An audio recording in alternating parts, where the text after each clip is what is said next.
Welcome to the Dialogue Book Report, where we talk about books on Mormonism. I'm Caroline Kline, an editor at Dialogue, a journal of Mormon thought, coming to you from Irvine, California. Today, I'm joined by three of the chapter authors of the recently published edited volume, Secret Covenants, New Insights into Early Mormon Polygamy. We have with us today Cheryl Bruno, who is also the editor of this book. She is an independent scholar and co-author of the book Method Infinite, Freemasonry and the Mormon Restoration, and this book was from 2022. Susan Staker also joins us. She has done editorial work for Signature Books and Sunstone Magazine and has studied narrative theory at the University of Utah. And finally, Clair Barrus is also with us today. He researches early Mormon history and is published in the John Whitmer Historical Journal and Journal of Mormon History. Welcome, everyone, and thank you for joining us. Good to be here. Thank you. Thank you. Cheryl, let's start with you. You are the editor of this book. Tell us how and why you decided to tackle this project. Well, I've always been interested in early Mormon polygamy, Joseph Smith era polygamy. So when Gary Vergera reached out to me and asked me to pull together some essays on Mormon polygamy, I was very excited. Originally, we were just going to use some essays that had already been written, but I thought that I knew enough people who were writing scholarly articles on the subject that I could pull together some brand new essays and give some new insight. At that time, this was about 2 years ago, and at that time we didn't have the huge interest that we have right now in Joseph Smith's polygamy and kind of contesting Joseph Smith's polygamy. So the book wasn't really a response to that, but it does turn out that several of the articles do address that issue. And so it's very timely, I think, in coming out when it is. So I drew together a group of about 10 scholars, and they all wrote brand new articles for me. And these are all, haven't appeared anywhere else. And so this is the first time that you're seeing a lot of all of them. Well, this is such an exciting volume, and you might have just touched on this, but I wanted to ask you, in what ways you see this volume moving forward, understanding about early Mormon polygamy. It sounds like one way is that it's entering this kind of newer discourse, actually contesting Joseph Smith's polygamy. Is there any other ways you see this volume kind of moving the discourse forward? It seems like a lot of people think that the last word has already been said on Joseph Smith's polygamy because so much has been written about it over the years. But really, for that particular time period when Joseph Smith was alive and maybe shortly after, we haven't had a lot of new things in the last 10 years. So Brian Hale's trilogy came out about 10 to 12. I can't remember exactly when it came out. But at least 10 years ago, Todd Compton did publish his In Sacred Loneliness, the documents recently, but his actual book, In Sacred Loneliness, came out over 10 years ago. And there hasn't been a lot written on it recently. And with the Joseph Smith papers coming out and the documents available to everyone to look at, I think new ideas are coming forth on that subject.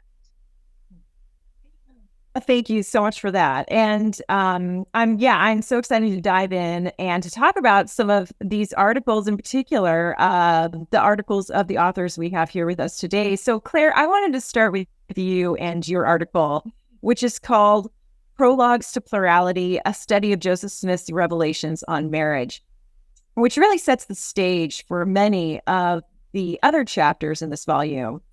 Since it lays out Joseph's revelatory discourses on marriage throughout a 15-year period from 1829 to 1844. So I was hoping you could just start us off by talking about what are some of the characteristics of his early revelations on marriage and how they start to shift over time. Well, yeah. Thank you. Yet you can really divide his revelations up into two categories. There's the later Nauvoo era plural marriage revelations, and then there's kind of a mishmash of revelations that occurred during the Kirtland era. Kirtland era has a Shaker, a revelation directed to the Shakers that says monogamy is the way to go. You also have his Bible translations that don't give. He's revising Genesis, which talks about plural marriage, and there's no indication that he's inserting anything in there that says, hey, we ought to go the plural marriage route. Even though I think he probably was thinking about that, and this was getting his wheels turning in 1831. Now, probably the most interesting revelation in the Kirtland era is the marriage alliance revelation, where Joseph and some other elders traveled to Missouri, and there they go to try to convert the Lamanites. They want to preach to the American Indians that are in Indian territory. White people are forbidden from entering Indian territory. And so they are left with this conundrum. How do we convince the Indian agent that we have a right to go in there? And there's a couple of revelations, one of which is, let's set up a marriage alliance with the Native Americans. And so they pray. Joseph gets this lengthy revelation. We don't have all of the details about it, but we do have an account that's about 6 months old about that revelation. And they want to maybe get Martin Harris and maybe some of the other elders to marry Native Americans, which would then allow them to go in to see their wives. And so this is the earliest revelation that hints at polygamy. And I think Joseph is thinking about it maybe after the fact, that opens his mind to it. And then a lot of other people later say, yeah, it was 1831 and he had a revelation, and this is probably the revelation that kicks it all off. Oh, fascinating. Yeah, and one of the things, so your chapter, I learned some new things that I was not expecting, that I just didn't know about. One of which, and I wanted to ask you about, was the role of ceremonies in early polygamy. I had always thought that, of course, when Joseph was marrying women, there would be some kind of marriage ceremony involved. And but what I got from your chapter is that might not necessarily have been the case. Can you explain what hints we have from texts as to what this looked like? Like, how did these marriages come to be, and what did they, in terms of ceremonies, it seems as if perhaps there weren't ceremonies. Yes, early on, that may have been the case. So we got to talk a little bit about John C. Bennett. John C. Bennett came to Nauvoo and boarded with the Smiths for an extended period of time, and Joseph Smith and John C. Bennett became very close, and together, those two, more than any other two people, built this new town of Nauvoo. And John C. Bennett was key in building up and being key in the leadership of Nauvoo. He became an assistant president to Joseph Smith, like a counselor in the first presidency. And so those two are close. At about the same time, they both begin engaging in extramarital relationships, or non-monogamous relationships, I guess is the best way to put it. Now, Bennett never used ceremonies in his relationships, and he claims that Joseph Smith did not either early on. Now, we also have Sarah Pratt. She was married to Orson Pratt, and Joseph apparently approached her, according to Sarah, and proposed a relationship with her. Her husband was away on a mission, and she claims that in the early days of Nauvoo, that in the earliest relationships that Joseph did not engage in a relationship. Now, if we look at D&C 132, which is the big revelation about plural marriage, Joseph talks about polygamous marriages, but he also talks about concubines. And that just stands there starkly and unaddressed.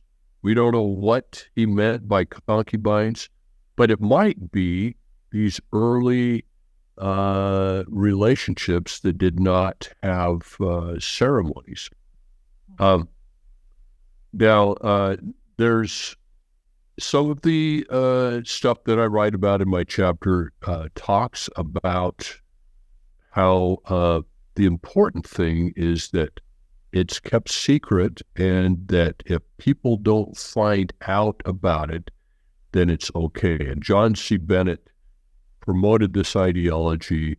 We have very clear record of this. Joseph Smith's brother, William Smith, also was involved in these types of relationships. And there's a very curious letter that Joseph Smith wrote. And he said that basically, talking about the New Testament story of the woman caught in adultery and they're going to stone her, and then Jesus forgives her and says, I don't accuse you, et cetera, et cetera. Joseph preaches and also writes about this. And in that, he says, if a woman, or if you don't have an accuser, then there is no sin. Very interesting idea. If a person isn't accused by anyone, then they are not guilty of any sin. And it suggests, but it doesn't, and it's in the context of adultery, and that's a curious teaching that came right from Joseph Smith. Now, John C. Bennett and some of his followers use this rationale when they're having non-marital relationships. Did Joseph Smith do that? There's some evidence that he did, but it's not conclusive. Yeah, and that touches on that idea, like you mentioned, of secrecy. That secrecy seems to be a big part of these relationships, these very early relationships, for sure. Yeah. And let me point out about the secrecy. There's a couple of points, a couple of items in the historical record that say that they underwent a covenant when they went into a plural marriage, never to divulge anything about it, with a penalty associated of death. And so it kind of is reminiscent of the temple ceremony penalties that used to be in the pre-1990. And so that might be a factor that this ultra secrecy was going on, and in an actual covenant of secrecy that was taken. Interesting. Yeah. And I love how your chapter lays out so many interesting themes that we can take away from these various discourses in marriage during this 15 years. And we've touched on some of these themes, the theme of secrecy. Can I jump in for a minute on that one? Oh, absolutely. I think that secrecy is so important in this polygamy debate because there were many organizations in Nauvoo that utilized secrecy, such as the Masonic Lodge and the Council of 50. They all had these covenants that they would not reveal things that happened. And people in the polygamy debate who feel that Joseph never practiced polygamy point to the fact that he denied it quite frequently. And but they don't take into account often just how much secrecy came into play in so many ways in Nauvoo. And certainly in practicing polygamy, that would be denied by everyone. Even those who we know later practiced it, like Brigham Young, would deny these things. So that we really have to take the secrecy into account. It's a very important principle in looking at this. Yes, thanks so much for that, Cheryl. Yeah, and the secrecy element, I mean, it strikes me that, of course, there were massive reasons for the secrecy, and one is that I want to get into the next theme I wanted to touch on, which is one of the things that, often kind of blows people's minds, which is the theme of polyandry, which you talk about, Claire, in your article as well, that about a third of the women that Joseph Smith marries were married to other men.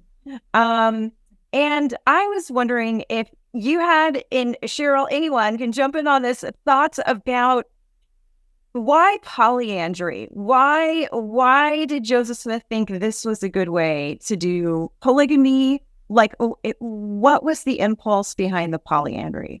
Does anyone have any thoughts on that? Well, yeah, that's a really such an interesting topic, isn't it? My sense is that sometimes Joseph proposes to or asks a man for his wife, and then when they say yes, then he says, I was just kidding. I was testing you, test your faithfulness. But other times he follows through, and sometimes he approaches a wife of a husband that's away on a mission. That happens like more than once. And I think part of it is a loyalty test. Part of it is making this web of interconnected ceilings, of having the families all sealed together into kind of a family kingdom. And so the wife or the daughter of a trusted associate might be the ceiling link that he uses. And so you get this polyandrous connection. And when we say polyandry, I don't think that's the best term, because it's not like we have a woman who is saying, I want to marry this guy and I want to marry that guy. She is, in Joseph Smith's polyandry, she's passive. She's not the active agent accumulating husbands, and she's more of a passive like. So there's probably a better term to use than polyandry, but I don't know what term that would be. I was just going to say, and I'm not necessarily giving intention. I'm just describing a pattern that happened. And that is that a lot of these were the early marriages of Joseph. And I do think that they're easier to hide, because Joseph had excuses for being near these women, et cetera, et cetera. And when he moved from these earliest polyandry, he moved into this period where he started marrying teenage girls. And that's when everything started going public and falling apart. I mean, it used people to help. And in fact, in one case with Nancy Rigdon, he's using Miranda Hyde, who's Joseph's wife and also the wife of the others. So they were using other people. But it just was, much more dangerous once Joseph quit doing that, as a matter of fact. Yeah. Oh, that's interesting. The polyandry is almost a cover in case anything like perhaps a pregnancy happens. I don't know. I can't say intentional. I can say that happened to be what happened. Oh, interesting. Yeah, no, thank you. Thank you for that. And go ahead. So several people are doing work on the polyandrous marriages right now. I just saw an article by Brian Hales talking about the polyandrous marriages. He believes that they were not physical. They were more of like dynastic sealings, which I don't agree with, but he is doing work on that. And then Don Bradley as well is doing, he's done some podcasts about those early marriages and how they were all polyandrous and how the wives were pregnant. So we have, I'll let him speak for himself. He had some great ideas about why that would happen. And so, I mean, people are starting to look at these marriages and try to figure out what was happening and why so many of the early ones were women who were married to other men. Oh, thanks for that. Yeah, I will be very interested in checking those out, because this is one of the most for me, fascinating aspects of this early Mormon polygamy. And Claire, just to kind of start wrapping this up for you, I was also struck in your article about the theme of fluidity. There seems to be a very amorphous fluidity going on, where if a woman doesn't like being married to Brigham Young, she can just switch to Joseph Smith and that's fine. So that was fascinating. But maybe even more fascinating was reading your article for the first time. I heard discourse of desire. I had never heard discourse of desire, which you talk about in your article, that there seems to be overtones of sexual enjoyment, desire in some of Joseph's propositions to women. So I was wondering if you could talk a little bit about either fluidity or about desire. Yeah, they're both very fascinating and very interesting, and maybe I can touch very briefly on both. But the fluidity really seems to come from Joseph Smith's reading of Matthew 25, which has two parables: the parable of the 10 talents and the parable of the 10 virgins. And Joseph seems to morph that into where the talents are actually virgins or wives. And that the idea is that if a slothful servant, buries his talent, then he could lose that talent. But in Joseph Smith's mind, a person who is given a wife, but he won't take an additional wife by being obedient to Joseph Smith, that he could lose his first wife and she could be given to somebody else. And that the most righteous men will end up with the most wives or talents. And so this idea plays out in multiple instances. It doesn't occur just once or twice, but it shows up over and over and over again through Joseph Smith. Now, on the idea of sexual desire, probably the best thing that we have that talks about that is what's called the happiness letter.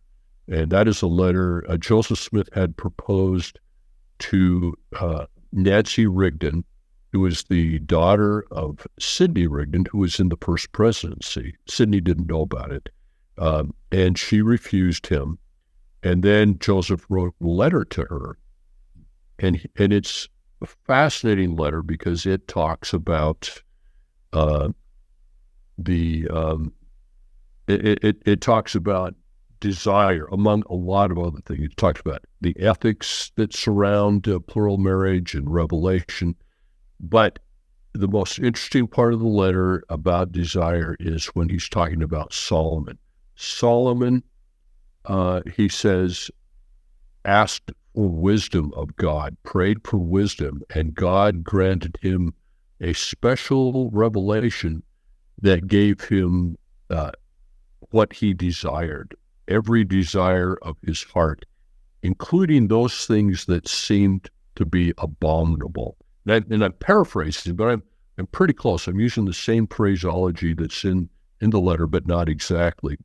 And what he's talking about is that if Solomon desired a wife, he could have her. And it was a sexual desire. And Joseph Smith, writing to Nancy, says, who are we to question God if he allows us to have, quote, enjoyments, close quote? If it's given by special revelation, then we should partake of those enjoyments that God has offered. So that's our primary and our best knowledge about this sexual desire. But there are other instances where women say that Joseph had looked at me and had desired me, and then God granted him. And there are in D&C 132 this idea that Joseph can ask whatever he wants, and it will be granted him.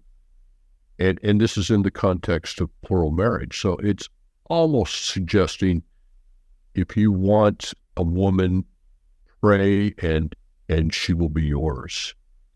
Well, and in D&C 132, both the talents and the 10 virgins come up. That Yes. early story from Kirtland. because the whole thing is you can have as many virgins as 10, even 10 is in 132. And there's also the evocation of that talent story there. Mm. And I'm struck with the talent story and with all of this, it just how women are objects. And you referred to this earlier, Claire, about how often in this system it seems like women are the passive objects and the men are the actors.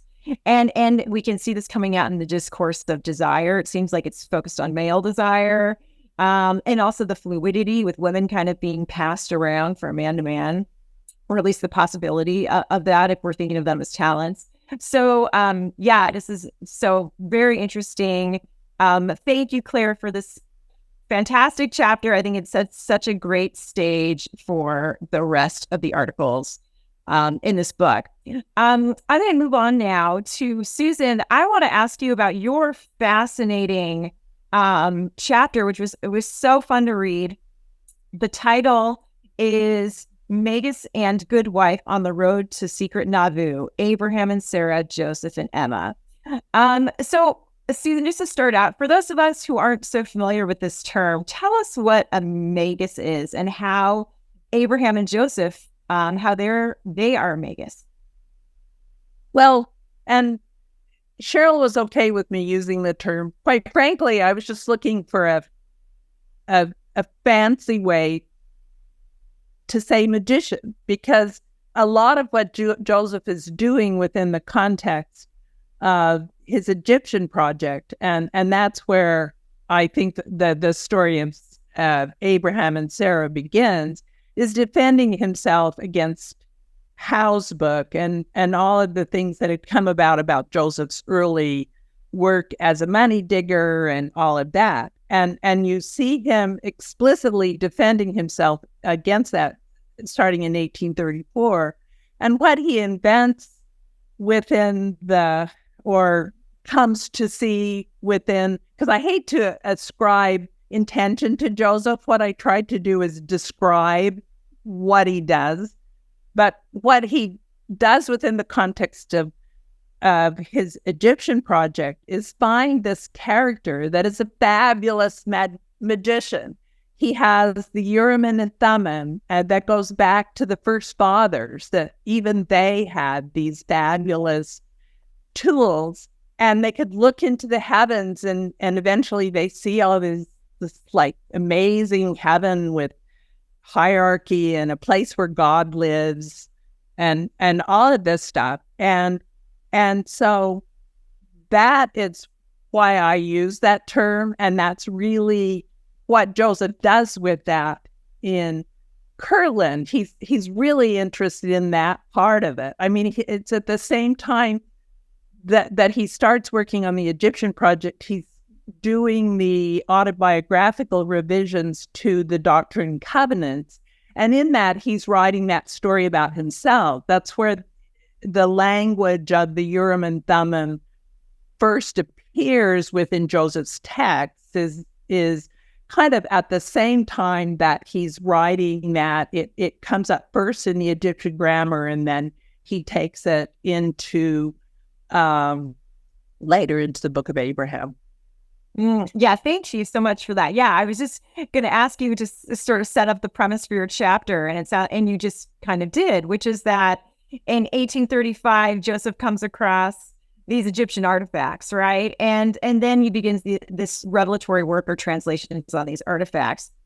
And I love how in your chapter, you're really kind of you're talking about how Joseph sees or portrays Abraham as almost a double or an avatar, and uses the Abraham story in a way to reflect on his own experience or to sort of understand his own experience. Is that a fair recount? Yeah, I mean, I would say that, with my background as an narratologist, sort of accidentally got married to my work I was doing while I was a graduate student, which was editing Mormon history books.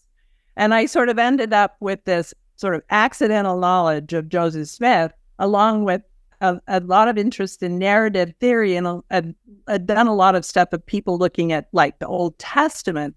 And it just like hit me like, one of those aha moments, that Joseph is all about what I used to think Joseph's Bible characters. It's using seer characters and Bible characters, and angels and gods are Bible characters. So he uses those to kind of investigate his own problems and his own issues. And sort of interestingly enough, probably one of the first things that I ever wrote about this is an essay that I did in the 80s, and it was about Sarah and Abraham. It takes up the very last bit, the very first thing Joseph does in Nabu with the Book of Abraham, and that's that incident where they're going into Egypt and Abraham lies about Sarah being his sister, about being his wife. And in the Old Testament, Abraham lies.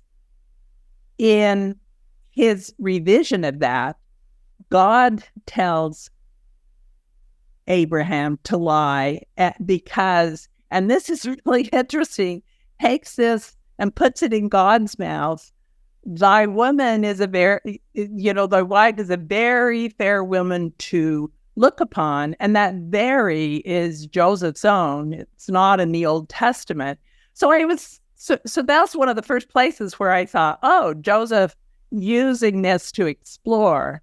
And so what I did for this essay is I thought, I need to look at the whole, because obviously Abraham and Sarah end up in D&C 132. So what I need to do is investigate how that story came to be. And the way I do that is I just string Joseph's texts along a chronological line, what I call a dictation plot, and ignoring whether it's in a revelation or a translation or a letter, whatever it is, and kind of follow the characters and see what the logic of development and the way that Joseph used them. And so that's what I did, is I just did that investigation for this essay. I went into knowing 132 exists and the line for the Lord, exists.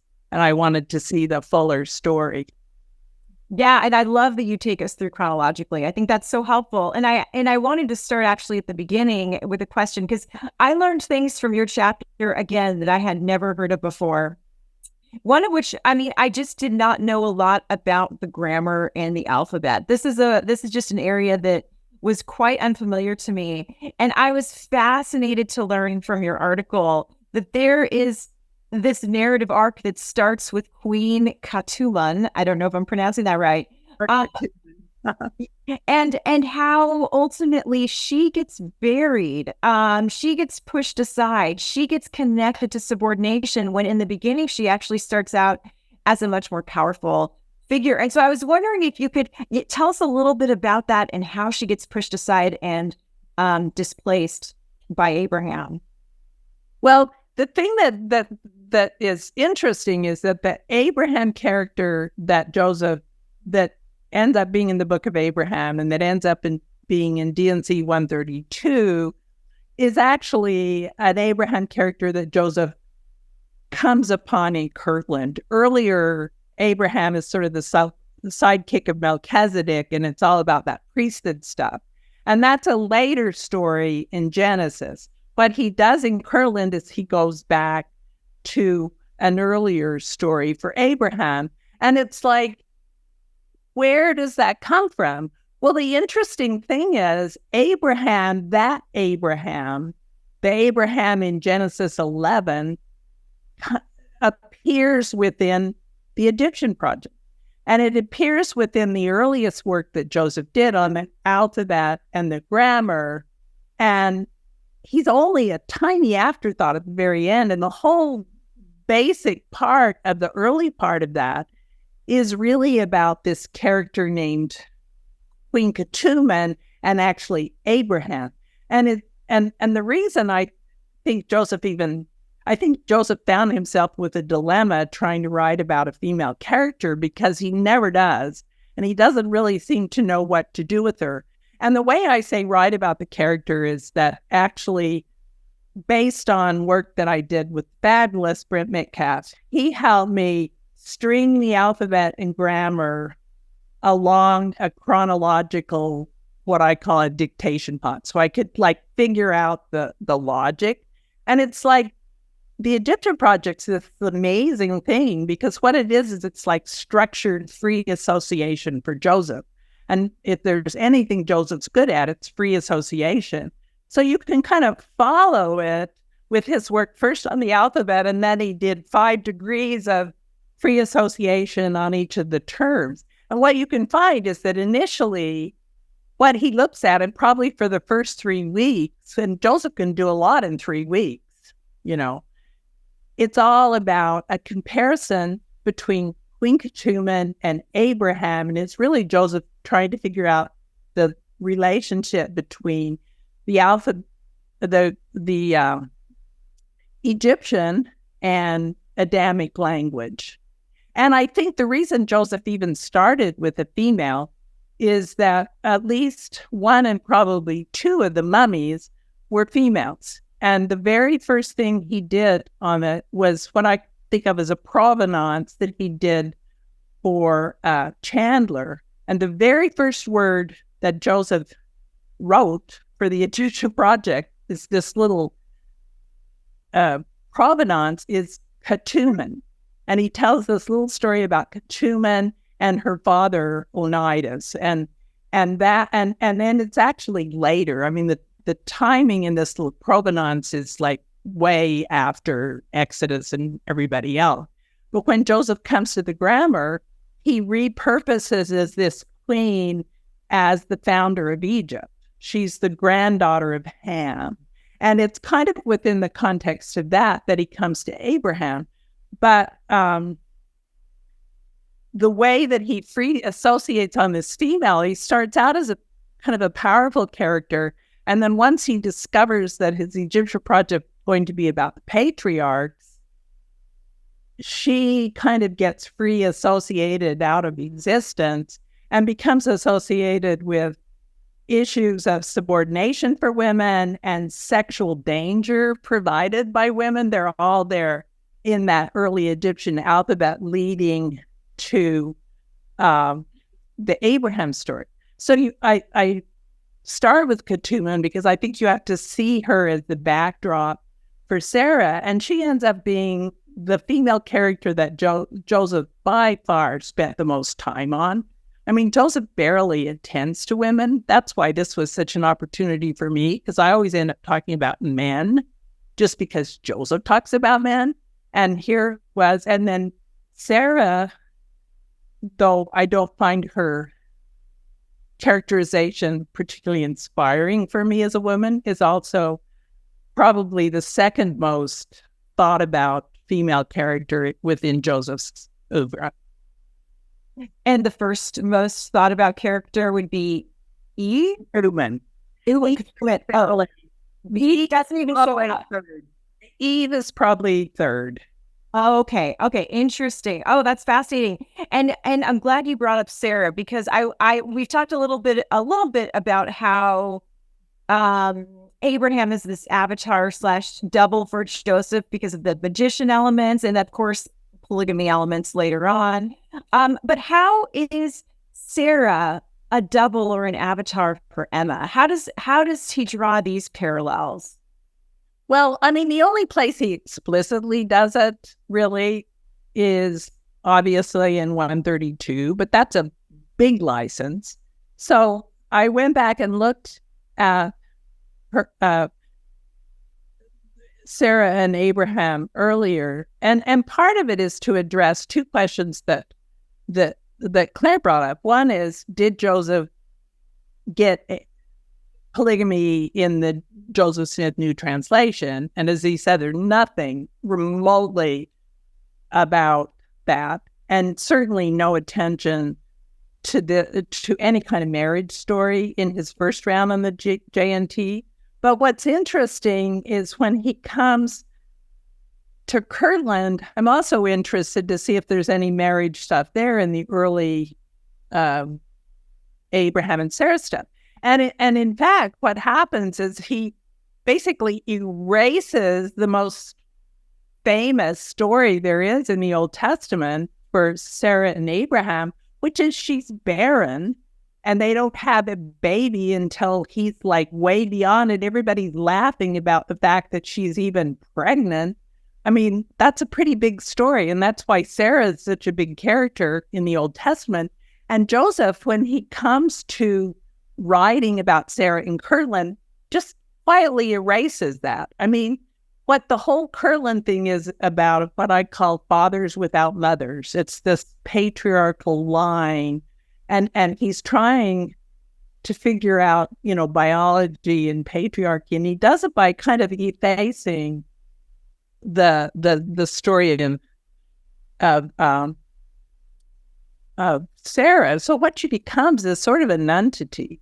I mean, all she really does is just go with Abraham wherever he goes. Like anything that is sort of distinctive in that early story is sort of erased. And that she becomes more like the good obedient woman. Well, I just called her the good wife. I mean, all she does is just go where he goes. Yeah, and her identity as a mother it seems to get quite. And it's interesting it's not there, because you think if it's about marriage, it would be. And then, and what's really interesting is even when you get to D&C 132, I mean, he's still doing this to Sarah. The other thing she's famous for in the Old Testament is giving her handmaiden Hagar, giving her to Abraham. That's not Abraham's idea. That's not God's idea. And she basically probably owns Hagar because of their trip into Egypt. And so Joseph takes the other big story and turns this into very explicitly the story of the good wife, doing as she's told and giving her husband these women. So that's why I came to call her the good wife. And it's definitely what Joseph's trying to get Emma to be in D&C 132. Yes. Yeah. So again, it's almost kind of downplaying Sarah's agency a little bit, because well, always, she's nothing in Joseph but a wife. Yeah. Yeah. That's what her husband says. Oh, that's so fascinating. And I was interested at the end of your article, because the whole time you're playing off, you're telling how Abraham and Sarah are being portrayed in these texts by Joseph, but you're also talking about Joseph's real life at that time and what's going on in his life. At the end of your article, there's this fascinating, like after D&C 132, this moment where Joseph/God comes down so harshly on Emma and says, if you don't do this, it's destruction for you, ma'am. I mean, really, really harsh rhetoric. But then you have the very last part of your chapter talks about how he blinks. He seems to take a step back after this incredibly powerful rhetoric that Emma needs to obey. He seems to become a little bit more conciliatory for a few months towards the end of his life, where he seems to step back. Can you talk a little bit about that? Am I interpreting that right? And can you talk a little bit about I think so. And again, partly what I do is like try and focus totally on a story that you can tell, what I call in the midst, because so much of this stuff is dependent on the retrospect, and the retrospect can give you hints for investigation, but I really try not to use it, because if retrospect is accidental, people say, oh, well, all that's such good stuff, but it's like, what does it look like if you only use what survives and what the story is? And so it's real thin here. But it's interesting to me that Joseph doesn't take a lot of wives after that, and that he and Emma reconcile to the point that they start taking a step forward in terms of the pathway that the D&C 132 admits. Though then I think, then the very final thing, though, I find really interesting is that the the final kind of Abraham story that I can find is a story where he's basically going back to the Melchizedek story, the king story, as opposed to the partner story. And you have all that late stuff where Joseph's got the Council of 50, no women there, the men there being secret. And the notion that Melchizedek as the king is coming back as a character, I just find that late stuff just fascinating, but I haven't really been able to take it much further than that. It's just looking, like I say, I kind of trace these characters and see what is happening around them, and those are some really some suggestive moves. I think it all goes back to the king stuff, which is so dangerous in Joseph, is that he's got, Solomon and David going on there. And it's Claire talks about, that comes out in the happiness letter, and it's certainly there in full view in DNC 132. And Joseph is always just kind of fascinated but worried about a character like David, So I think going back to the king thing at the end, in the Council of 50 is fascinating. I have done no more than throw that out there. I haven't tried to drill down or write more detail about that. Yeah, but it is suggestive. It's interesting that there seems to be this moment where he's contemplating partnership a little bit more, and then goes to the very patriarchal king. Right. And that's why the spring Emma's back fighting Joseph against polygamy too in the Relief Society. I mean, she comes back to the Relief Society after not being there for years, and in order to fight polygamy again. Right. And so there you can see the contention coming out more and more between the two of them. Well, thank you so much. I just love that chapter so much. And I now want to end, well, maybe not end, but we'll go now to Cheryl with her chapter, which I also found super interesting. And you introduced new ways of thinking about this particular topic that I had not thought about before. And so the title of your chapter is "That's Just the Hell of It: Accounting for Emma Smith's Denial of Her Husband's Plural Marriages."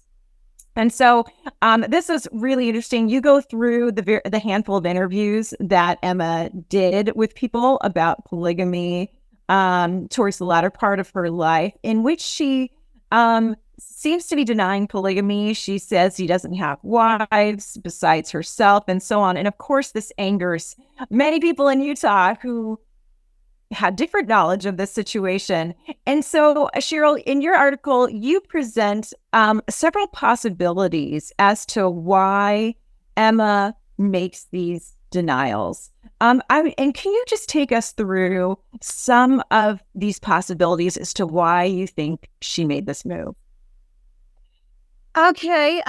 Well, I kind of want to save some of them for people who would read the book. But I do sort of lay out Emma's denials and what exactly they were, and the interesting thing I thought was about this whole chapter was that there are possibilities that, because back in Utah we all say that Emma participated in some of these marriages, and this is a later development that many jump on the bandwagon to say, well, Emma was part of these. And when we go back to the contemporaneous evidence, we see that Emma may not have been a part of this, and her consent may not have been, she may not have given consent to these marriages. And so that's what makes it fascinating to me, is to look at why Emma would deny it. And I'm assuming that Joseph Smith did practice polygamy, and that I think Emma knew about it. But whether she was involved or whether she was consenting, that's the question. That's the main question that we have. And so then when we look at all of that, then we can come to some theories of why she may have denied it. And one theory is that, well, they were told to deny it, right? We talked a little bit earlier about the secrecy, and everyone was denying it at first. And then later in Utah, they say, well, you know, we tried to make our denials so that it could have been, you know, kind of honest, but yet seemed like we were denying it. Does that make sense? And so maybe Emma was just continuing this. And so we give the people who denied it at first, we give them kind of a grace that, yeah, they needed to deny it. It was against the law and that kind of thing. And then, but later in Utah, then they came out with it. But Emma just continued the denial until the end of her life. And so that could be one reason. And there are others that I just want you to read the book to find out about, because I think that they're an interesting way to look at Emma. And this is kind of a new way that we haven't looked at her before. Yeah, absolutely. And so I'm going to ask one more question, but if you don't want to talk about it, if you want to save it for people to actually read the article, feel free to tell me that and we can move on to other fun stuff. But yeah, one of the things, I mean, you bring forth some really interesting evidence that maybe Emma was not there during the Partridge marriages. I don't know. Is that something you want to talk about, or do you want? I mean, I've really come to believe that, and this was evidence that the late Johnny Stevenson really dug up, and so I'm kind of building on his work, and I want to give him credit for that. But there are many evidences that the Partridge sisters later said in Utah that they were married in the ceremony, and that Emma took place. Emma was there when the ceremony took place, and they name who the officiant was, and that was James Adams. And when we look at the timeline, and when Emma could have been in Nauvoo, and when James Adams could have been in Nauvoo, we see that there was really no time that the dates that the Partridge sisters are giving just do not work out for Emma to have participated in those ceremonies. And we also have some evidence from William Clayton's journals also that show that Emma just wasn't there during that time. And so this is new. This is something that we've all just assumed that Emma participated in the marriages. And in fact, in Andy Ehat's thesis, he says that Emma was not able to get the higher ordinances until she accepted polygamy, even if it was just for a short time. So he believes that she accepted polygamy for a short time and then was able to receive the ordinances. But in fact, she may have never accepted polygamy and acquiesced to polygamy at all. And yet she did get these higher ordinances. When I did my book, my biography on William Marks with John Dinger, we discovered that William Marks perhaps never fully accepted polygamy either, and yet he was part of receiving the higher ordinances. So if he did that, and he and his wife Rosanna, then why would we say that Emma necessarily needed to accept polygamy? So perhaps Emma never really fully accepted or agreed to Joseph Smith's polygamy. Yeah, and like you write, perhaps Emily, I believe, maybe Emily had good reason for telling the story the way she did, and for wanting to portray Emma in this way as having given approval for this marriage. That, but like you said, some of the evidence doesn't quite line up. Susan, what were you going to say? I was just going to say whether or not that happened earlier that summer. And this is an example of where I used retrospect in my essay, and now Cheryl shows me you shouldn't do it, right? I mean, if it happened, it was just for a minute. But the thing about 132, with all the threatening to Emma, that would have been after the Partridge thing anyway. And so at the moment she was being threatened, she wasn't accepting it. And she certainly, there's no evidence it would have been after that. So I think Ehat's argument doesn't hold either way. And I love what Susan does. What she really makes use of historiography in her writing. And I think that's really important and something we've missed in Mormon studies a lot, to watch how the story develops over the years, And so a lot of times we want to gather all the evidence together and then just tell the story from the evidence coming in on all sides. But if we look at how it's changed over the years, that's what's really interesting. Mm-hmm. Well, thank you so much for this. And I just wanted to end with some general questions, general reflections on early Mormon polygamy for anyone to answer. And here I am. I might be ascribing intentions. Susan, you're good at not doing that, but I'm probably not. I am not good at not asking questions like this. But I'm so fascinated in the way Joseph implemented early polygamy, the way he did it in a way that just seems pretty. Sorry if I'm offending anyone. Pretty cruel to Emma, because it isolated her. It turned her friends against her, like they were all in secret collusion. Well, not all of them. Many of them were in secret collusion with her husband. And she just becomes so isolated.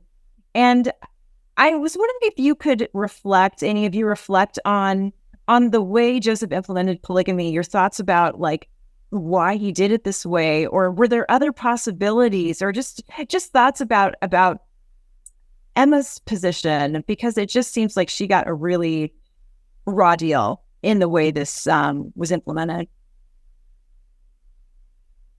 One moment that I write about in my essay, and that I think this gets at how horrendous this situation is the April 1842 conference.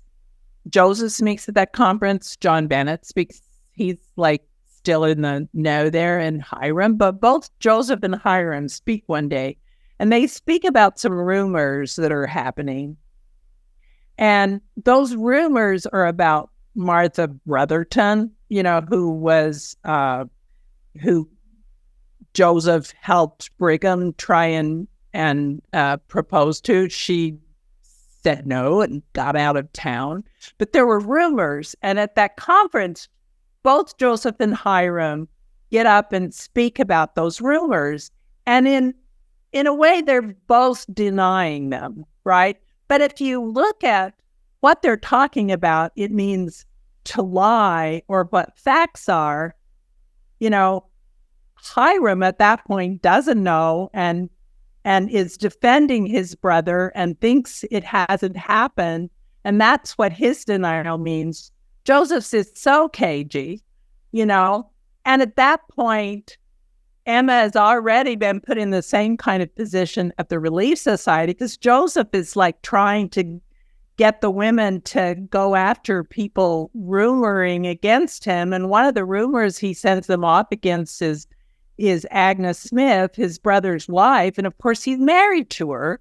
And all of Emma's counselors and friends are basically married to him. And if you just look at the structure of what's going on right there, it's just horrifying. There's no way around the fact that it's just horrifying to those people. I mean, the culture was just so wow.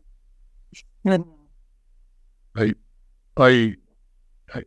try to think about what's going on in Joseph Smith's head, and you would say, geez, he loves his wife, and he writes letters. They write letters back and forth, and it's obvious that they really love each other.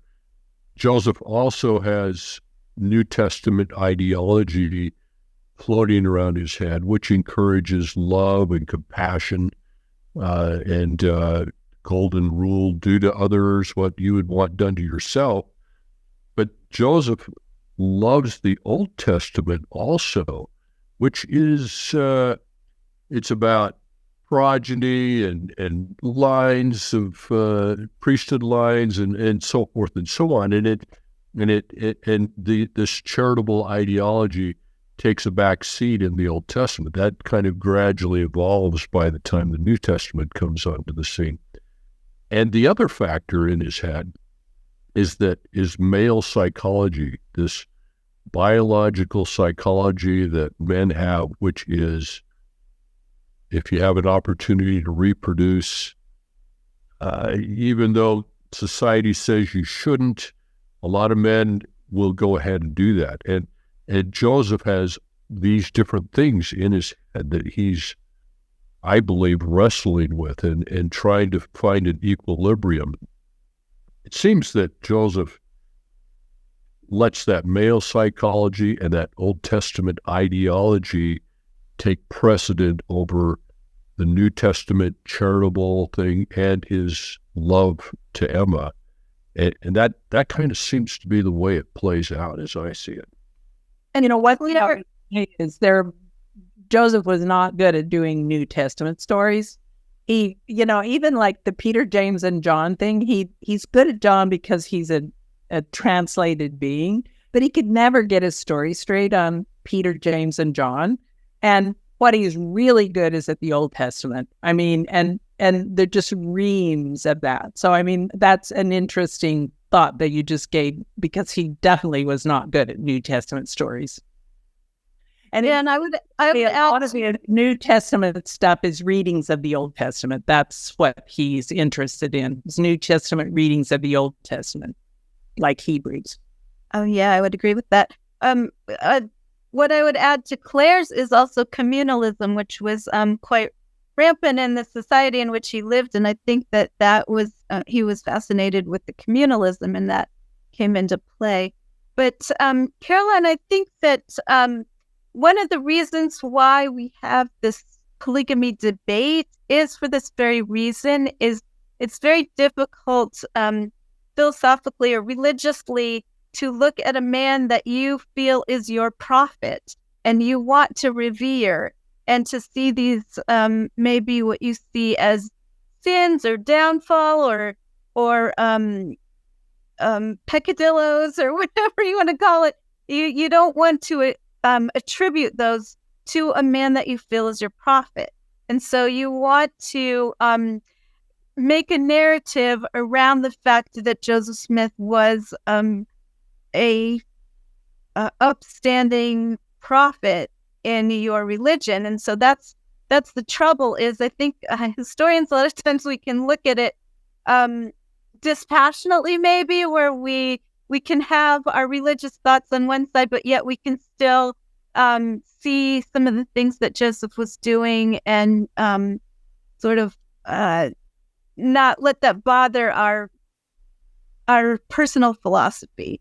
But it's a very difficult thing to do. And I think that's why a lot of people are jumping onto the bandwagon of Joseph never practiced polygamy, because they can't reconcile it in their head of why he would have done some of these things to Emma, or, why he would have acted in the way that he did. And we don't know what was in his head. We really can't understand that from our vantage point in time.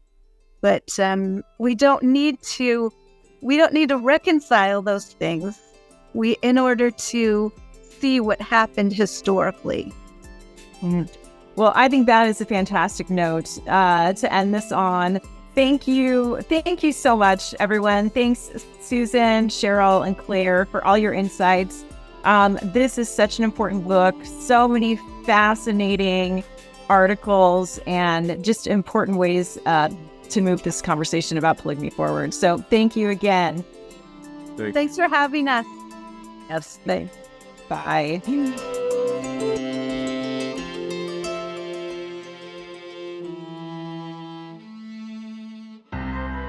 Greetings. My name is Rebecca DeSchweinitz, and I'm thrilled to serve as a board member at the Dialogue Foundation and as one of the hosts of Dialogue Gospel Study. In each episode, which we record live the second and fourth Sunday of every month, we welcome esteemed speakers from a variety of backgrounds to share their insights and perspectives on the Come Follow Me lessons. Our aim is to spark meaningful conversations about the scriptures, to connect them to our personal experiences and to our understandings and explorations of the gospel. To stay in the loop with our upcoming lessons and this opportunity to engage with Mormon thought, culture, and belief, be sure to visit dialoguejournal.com and sign up for our newsletter. By doing so, you'll receive updates and timely links to join our live stream lessons. Additionally, you can catch up on our past guests and episodes by subscribing to Dialogue Journal on YouTube, Facebook, or wherever you listen to podcasts.